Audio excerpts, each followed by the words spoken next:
Hi guys, good morning, my baby John. Con baby munchies. Buenos dias, guys. She just did the intro for you. So kind of. We just woke up a little while ago, doing a little bit of work. I got my assistant on the phone here, taking care of some stuff for me for the credit card. So I'm listening to a little bit of that at the same time. So I figured while she's doing that, I had a viewer comment on one of the videos. He asked a question, so I figured it might be a good thing to say, a good thing to talk about and show you guys some stuff on when she asks, what do you do for work? He asks, so I'm gonna read the comment. It says, what is your opinion of really telling the girls about yourself and asking them about their life? For one, I don't want to brag or get extorted, etc., or even kidnapped.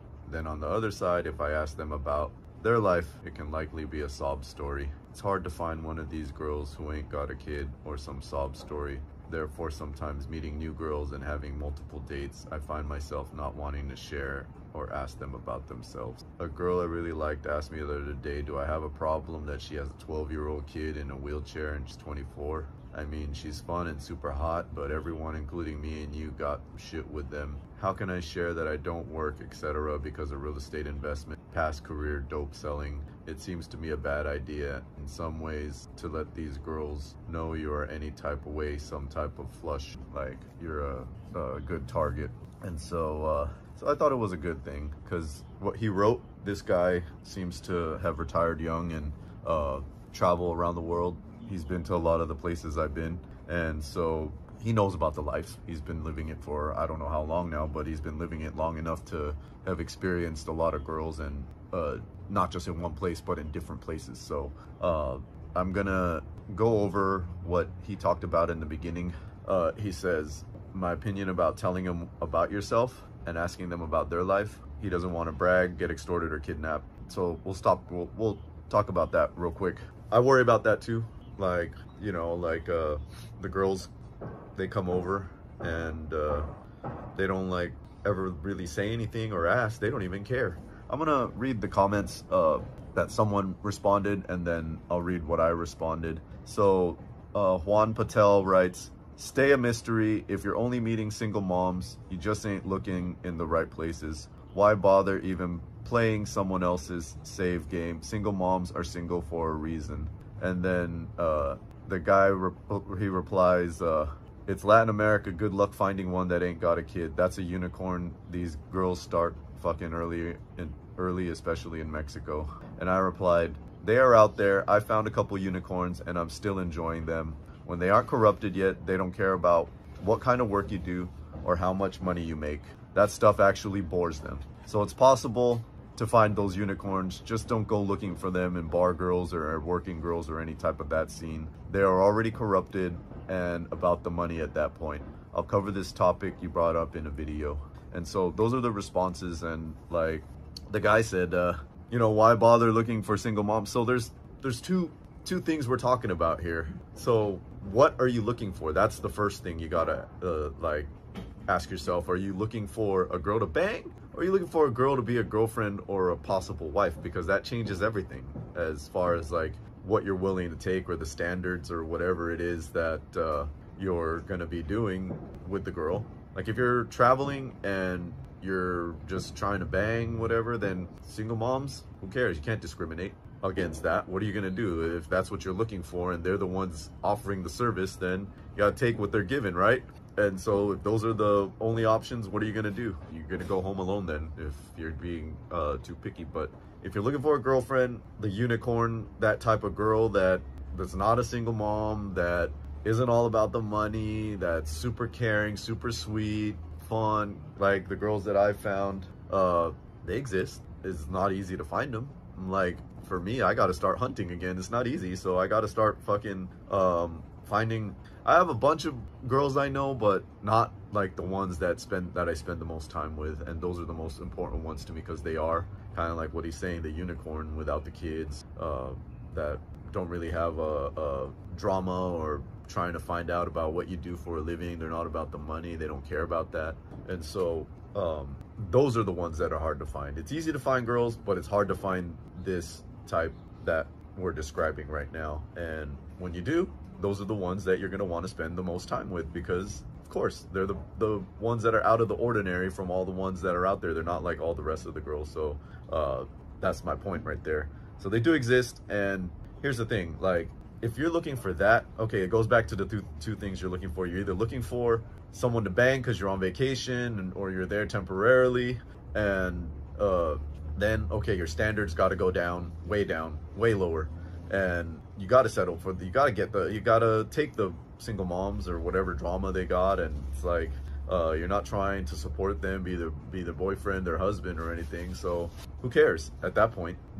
They're usually working these jobs because they're a single mom. So if they weren't a single mom, they wouldn't be working this. So it's very rare to find working girls that aren't single moms. That's why I always ask them questions. When I find out they don't have kids, I ask them, like, why are they doing this? Because that intrigues me, because their mentality is different from the girls that are single moms that have to do it out of necessity to take care of their kids, because no one else is taking care of them, no one else is helping them, you know. So I always try to get the background story as to why. Hold on real quick. All right, so I moved outside because someone called and disrupted the video, and so she's having a breakfast right now downstairs, and so I figured I'll move over here and talk to you guys about this. So going back to what I was saying, there's the two things you got to think about when you're like getting these girls, and you either got to really lower your standards when you're just there temporarily, but then if you're actually living there for long periods of time, I would say no less than 85–90% of the time you're there, then you can find the girls that are not the working girls, that will be like this unicorn that's being described, that non-corrupted yet, and you can go out with them and have fun, like have a real friendship, a real relationship, and they won't really care about what you do for work or whatever, because they don't care about money at this point, because they're not corrupted yet. They're just, all they care about is having fun. And so, like I mentioned, when you have these kind of girls and then you talk about work, you talk about whatever you do, if you don't got nothing to talk about, they find that shit boring. Like, really, the only ones that ask are girls that are like testing you to see what they can extract from you. And those would be the corrupted. Even if they're not a working girl, and if they're asking those questions, they're already corrupted, because they're starting to think of what they can get from you. Like, what can they extract from you? That's what they're trying to size up. So when you run into this, then you got to know right away which one is which. Is it a girl that just wants to hang out, or is it a girl that is trying to size you up and take advantage of you and just use you for whatever she's looking for, whether it be trips, money, gifts, you know, like material things, clothes, cars, apartments, all these things that these girls, that you see these girls from the clubs trying to get from guys, and then girls that aren't in the clubs, what they get from guys, like their husbands and shit like that. The stuff that they are able to extract from them is a lot.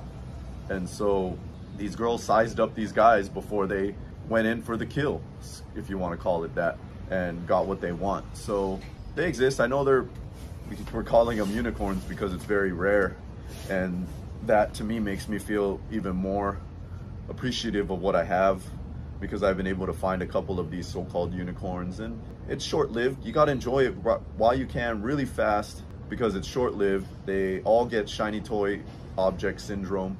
Whatever the next shiny toy, good-looking Chad or whoever, broke boy, comes into their life that they really like, then their lizard brain turns on, and that's all they can focus on and think about. That they go nuts, you know, like not nuts as in crazy, but they go nuts over the broke boy that they like so much that they're willing to sacrifice a lot of things, including their freedom, including getting beat up by the guy, just to be with this guy that is fucking other girls. And the girls are so naive to look the other way because they like the guy so much that they believe him, whatever he says, to be true, like that he's not banging other chicks, that she's the only one, that he loves her, all the easy things the guy has to say, because he's already got the physical part of it, where the girls are just super attracted to them. And these guys got it easy, you know. They don't gotta even try, they don't gotta take them out on dates. The girls will go wherever they fucking tell them, you know. And so, like I said, it's short-lived, so you got to enjoy it while you can, because they move on fast. And if they really love this broke boy, they'll stop seeing you and stop talking to you. They'll even block you on social media because they don't want to take a chance of the broke boy seeing previous messages or asking who's this or whatever, or seeing photos even of you and her together. If you were managed to be able to get one of these girls and hang out with them, it's happened to me where like a couple of the girls had to stop and block me because of the broke boy that they got with. And time will come, they always come back around when broke boy breaks their heart and they got no one, they're bored and lonely again. Then they come out of the woodwork, they add you, they follow you, and then they message you acting like they didn't do anything when they disappeared and like they didn't make a mistake. Someone will admit that they made a mistake, but majority will not. They'll stand up for the broke boy on top, or sometimes they'll just be so heartbroken that they're reaching out for like comfort or like companionship instead of being alone. But that's what I'm saying, is that it's short-lived, and if you stay in contact with them and you don't care what the fuck they do, because they're gonna do it regardless if they tell you or not. They're doing this kind of stuff and they won't stop. And there's always a broke boy that they're interested in. You know, you cannot compete no matter what against the broke handsome boy that they really like, because you know, we're older, we're not their culture, we're not like as fluent as they are. We didn't come from the same background, so the broke boy has a lot of that going for him, and then he has the looks on top of that, and they're the same age, right around the same age too. So we got to compete against the broke boys. So not only are you competing against the broke good-looking boys that wins against us, we got to compete against the older guys that maybe like me, that you know, they got their shit together and fun, more experienced, and understand the psychology, understand how to make them have fun, and understand how to not bore them and keep it interesting, and be thoughtful at the same time and honest. So you got to compete against guys like that. So when you look at it, those are the two main competitors that you're going against when you're trying to find these girls to be with that are the unicorn. And you know, like there's an even higher unicorn that is above the normal like girls. It's the girls that you know, like my girl that came from a rich family and intelligent, beauty queen, beauty pageant winner, what's it called, is well educated, understands can speak English and Spanish, no kids, no drugs, doesn't like to party.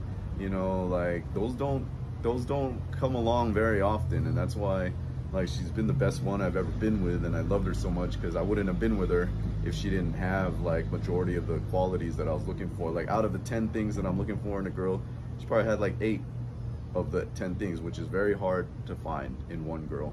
And so, you know, like you're never going to be able to find the 10 out of 10 that you're looking for.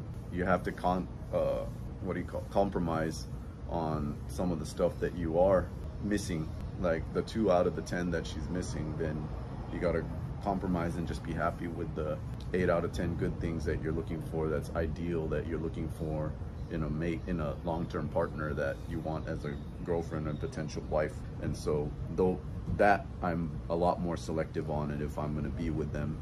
Like it'll be very hard for me to top now what I had with her and to find another girl, but I'm not going to stay alone. I'm not going to get rid of these amazing other unicorns that I have, that have the other things that I love that maybe she doesn't have.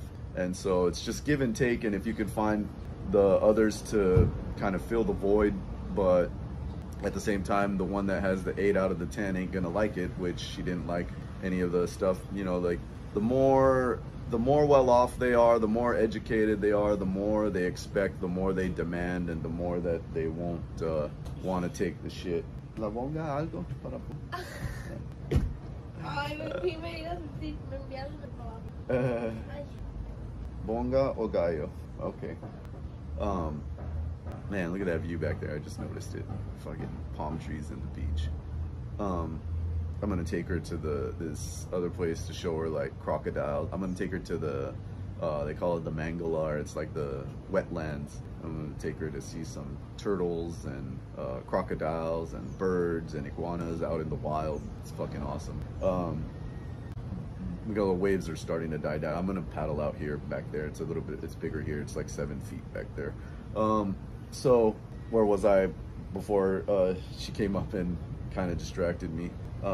Talking about like the other two things that you can't find. The other two things, like these girls like to smoke weed. My girl doesn't like to smoke weed, so I get to enjoy that with them. You know, these girls they have like different personalities. My girl's more of like an introvert and doesn't really like to socialize with a lot of people. And some of these girls are like more extroverted, so they're always like social, talking to everybody. They're laughing all the time, smiling.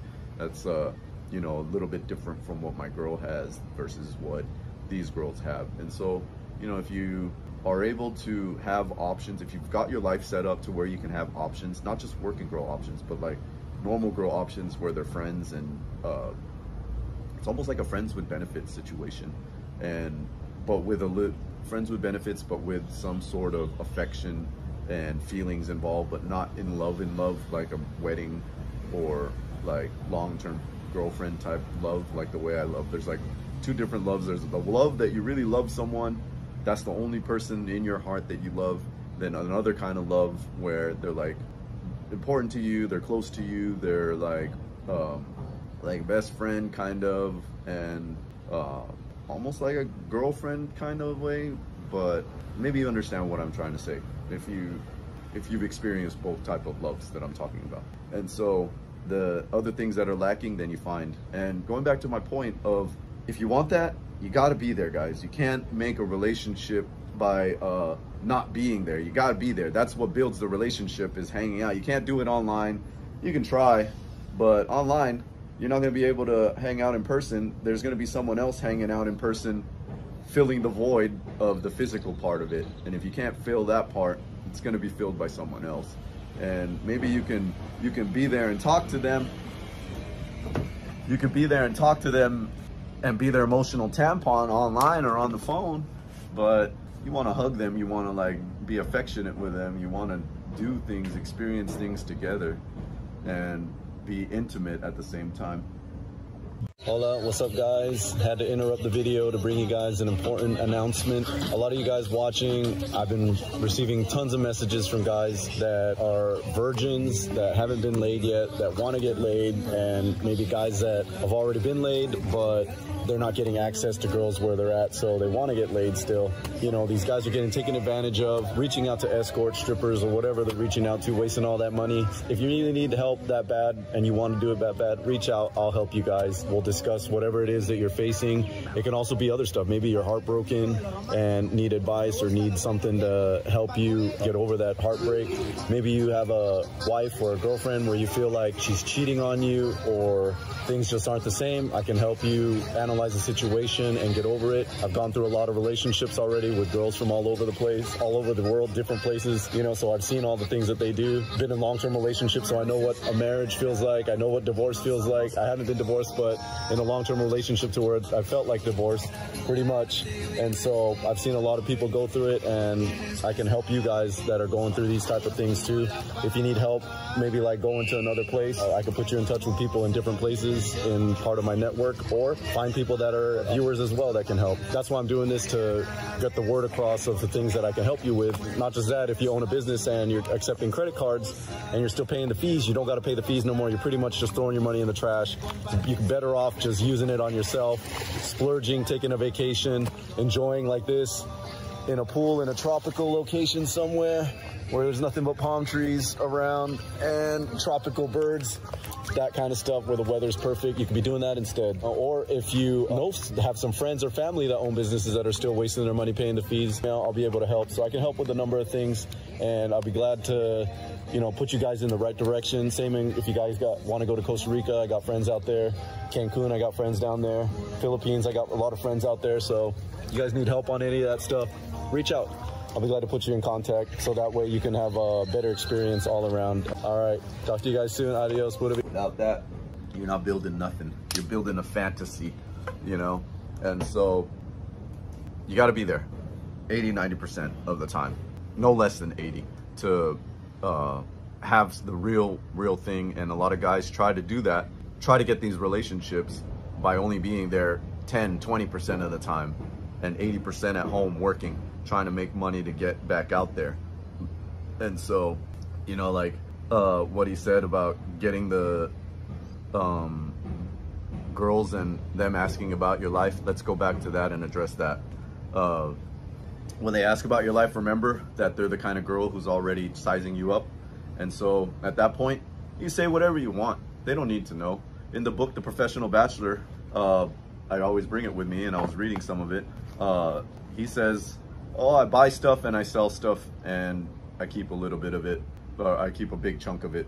A majority of the chunk goes to me. Hold on, let me get this this phone call.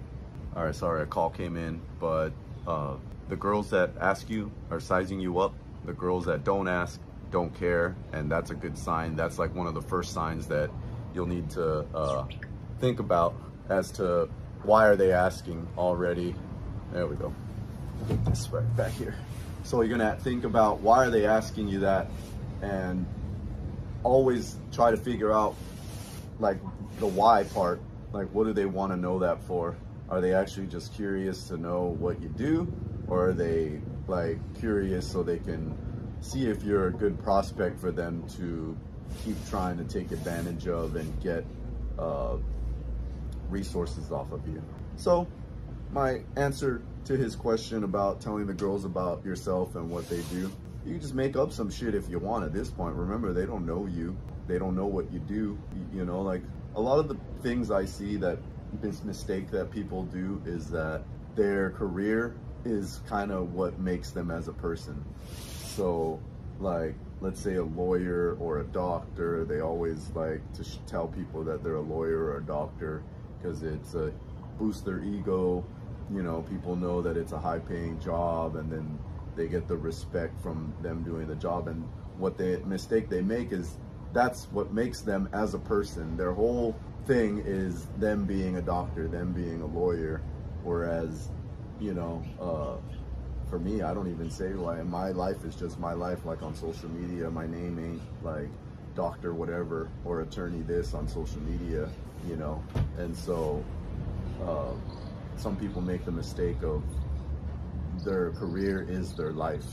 And so people don't want to talk about that. They can care less. The only reason they care is to see how much money you make. And you got to have something else besides your job that defines who you are. That's pretty much what I'm trying to say. Your job doesn't define who you are as a person. And so if that's the way you're living life, then figure out something else that makes your life interesting. What are the hobbies you like? What do you love doing? And that's who you should be. And when they ask who you are, well, you make some shit up. Tell them your first job. That's what you do. Tell them you drive Uber. They know Uber drivers have freedom, like, cause they don't gotta like have a boss. You can just say, I drove a bunch of fucking Ubers for a couple months, saved some money to be here so I could stay, and then when I run out of money, I'll go back there. That's a good excuse to give someone that is kind of believable, and they won't ask no more. And if anyone asks, like they're broke boys, whoever that wants to set you up, they're gonna know that you're just an Uber driver and you ain't got much resources. They can kind of like already predict that most likely you ain't got a house, most likely you ain't got fucking savings, you know, or any investments. You're just an Uber driver, barely getting by. But then you can tell them that's how you're able to stay, because I just worked a couple months and I saved and I'm here. And then when the money gets low, then I'll go back and drive Uber again to make more money. Then you can scare them away from thinking that you're some kind of fucking baller or a target or someone that they can take advantage of. But an Uber driver still makes more than them, so you could end up with a girl that doesn't care and that's just desperate and will take any target that she possibly can just because you're American. You're rich. In their eyes, no matter what you do, whether you're a McDonald's worker, an Uber driver, or a janitor, you're rich in their eyes because you're able to afford to be there. You have dollars. So they know that your currency is a lot more powerful than theirs, and they won't care. They know you got nice phones. You're nicer phones than them. They know most likely you brought a laptop if you have a laptop or a tablet, and any other stuff that they can get from you if they happen to like drug you and rob you. They know they can get that and your passport. So there's a lot of things you still got to look out for, even though you make them think you're poor, because it doesn't matter. They still think you're rich, even though you're trying to make yourself look as poor as possible to them. You're minimizing your risk, but the risk is still there, is what I'm saying. Thank God none of that's happened to me. All the people I've been around with have been good, and it's part of my screening of the girls. I don't normally just go hang out with a girl. I hang out with them first and get to know them over some drinks. If it happens to be a working girl scene, get to know them over drinks, and that's where your psychology and your communication skills comes into play, because your observation skills as well, and analytical stuff, so you can analyze their personality type and see if they're genuine, feel their energy. And when you've vetted them by asking them all those things, then you can invite them and be certain and increase your chances of it being a real experience and not just transactional.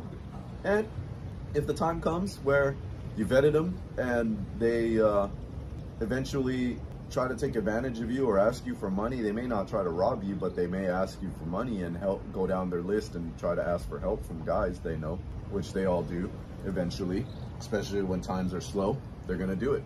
And that's when you need to know how to just put them down nicely and tell them no nicely without offending them or making them upset or not want to talk to you no more, let alone never bang you again. Or they'll bang you, but they won't really be into it. It's only because they're paying you. So you can tell them, no, baby, I don't send money to anybody, but I don't mind helping you when I see you. That's a good way to put them down, and still let them know, hey, in the future when I see you, I can help you.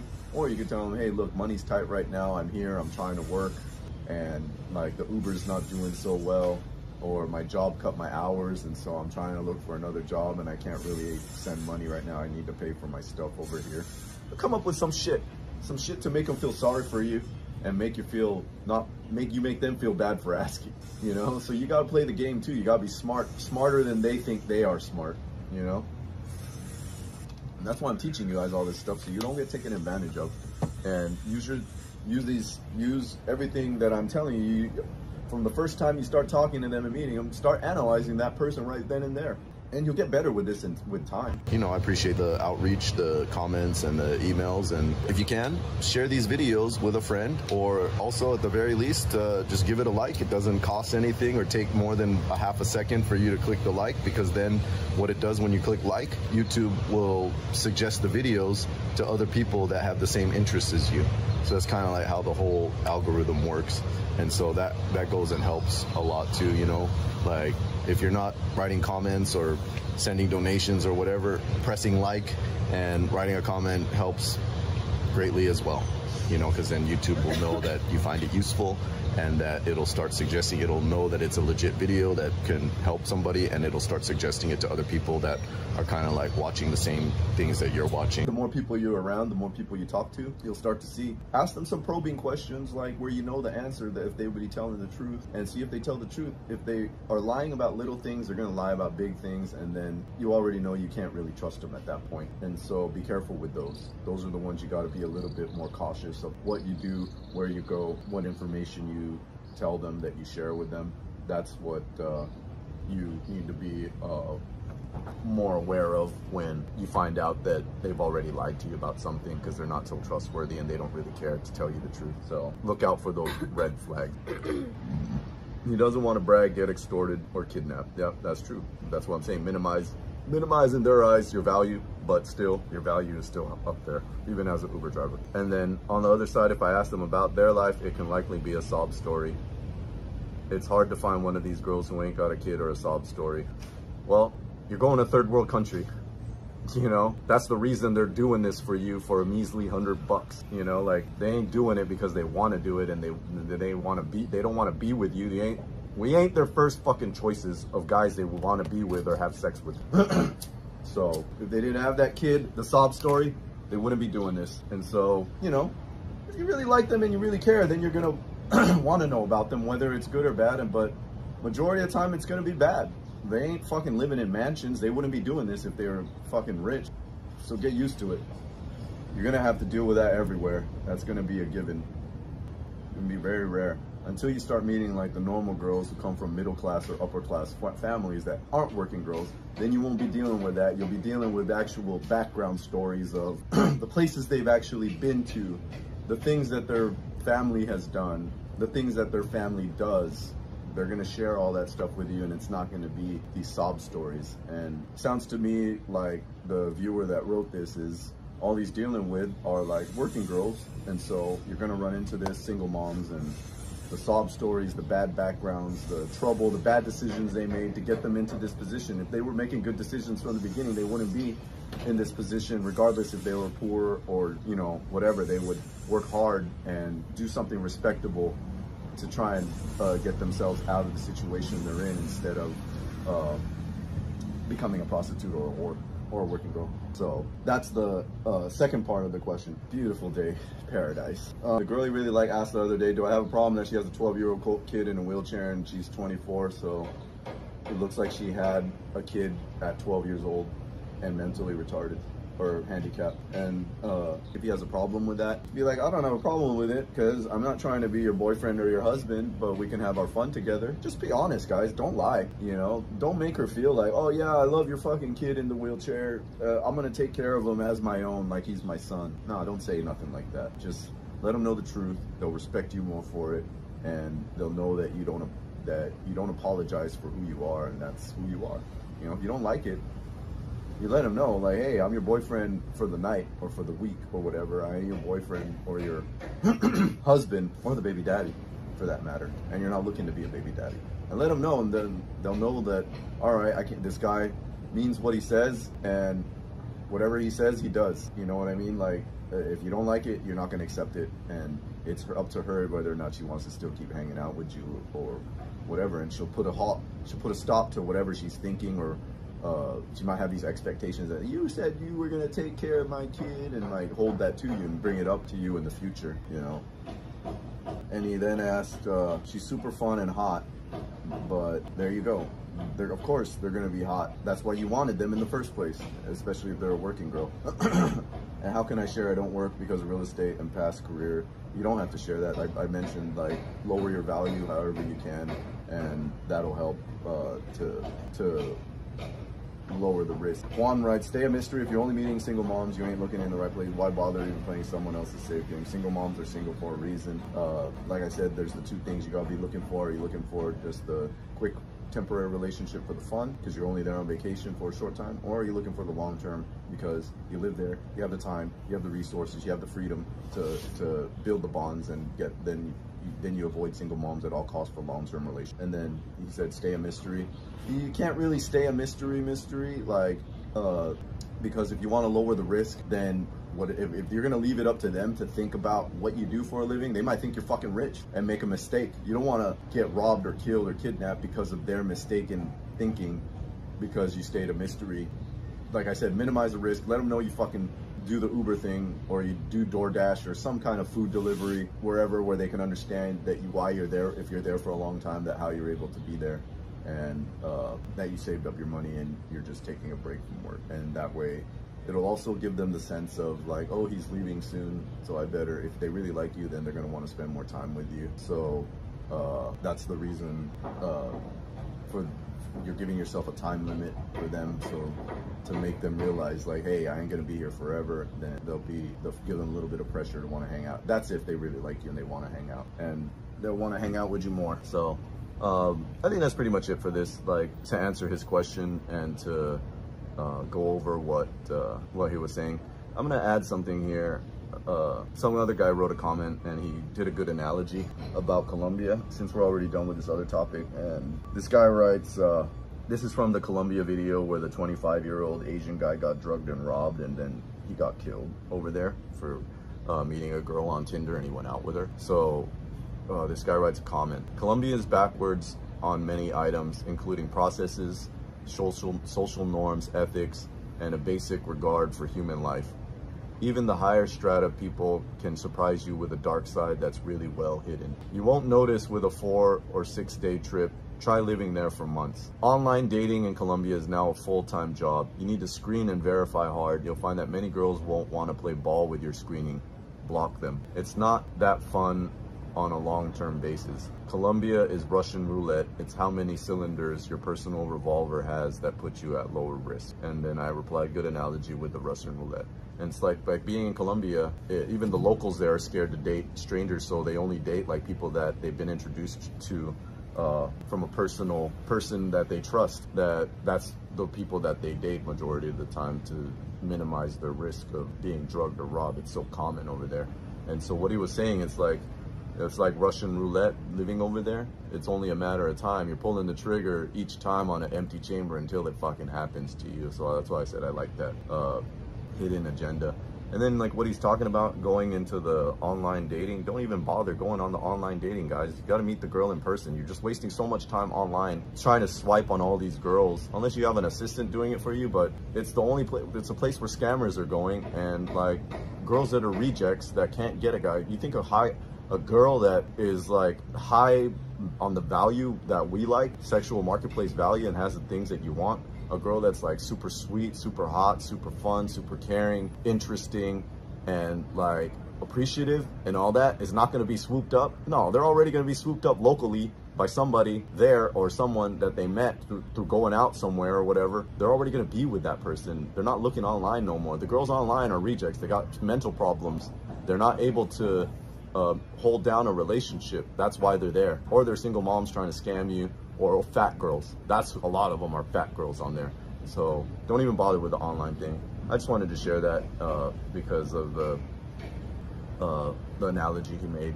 So like the longer you're there, in a way, like Tijuana's kind of like the same thing. You know, it's just not as bad as Colombia. So Tijuana's all right. I'm playing Russian roulette there too, you know? And so I always am trying to minimize my risk and stay a little bit more private and be observant and stuff like that, and try not to go out at night as much. So, all right, well, that's it for now, guys. I'm gonna get going, talking for a long time, and I gave all the advice that I needed to give for you guys regarding this. Hope it helped. Write in the comments your experiences, or what good jobs, excuses, or what you say when a girl asks what you do. Give us some stuff, some feedback in the comments, because the other guys watch this also read the comments, and so a lot of us, we can learn a lot from in the comments, from people's real people's experiences that they're doing, and it can help give advice for the others. All right, talk to you guys soon. Adios, pura vida. Say adios, baby. Adios de paraíso. Guys, it's finally here. I got the Jedi group open, and I got a website put together for all you guys that can reach out to me instead of sending me an email. The website's 420john69.com, and pretty much everything you need is listed out on the links above and the links below. So if you're interested in a Jedi group, if you're interested in getting help with a trip, relationship advice, credit card service, real estate, affiliate programs, pretty much anything that I'm talking about, business, investments, it's all on the website, so that way you guys can help me help you a lot faster. That way I don't miss out on any of the emails, and it'll help me stay in touch with you guys. Even if something happens to the channel or the Instagram or whatever, if everything gets taken down or blocked by the platforms, I'll still have a way to get in touch with you guys. So go ahead and go to the website and pick whichever link that you need help on and fill out the information, and I'll get back to you as soon as possible. Look forward to seeing you there. All right, talk to you guys soon. Adios, pura vida. All right, guys, so I'm putting together these groups, my Jedi Master Inner Circle. So there's gonna be 2 levels to it. You're gonna have the Jedi Masters, which are the guys that are making 100K or more per year at least, and have been well-traveled, have a lot of experience, and know of different places that we can go to experience and find beautiful girls and be able to share amongst everyone and give advice to other people as well. And then we're also gonna have the young Jedis that maybe aren't as experienced or just starting out in life, or are young and don't really have much money, but they wanna live this lifestyle. They're being inspired, and they wanna start and learn and be able to communicate with each other. So that'll be the second level. And of course the Jedi Master level will be in both, so that you'll have the Jedi Masters also helping the young Jedis by answering questions for people that are new.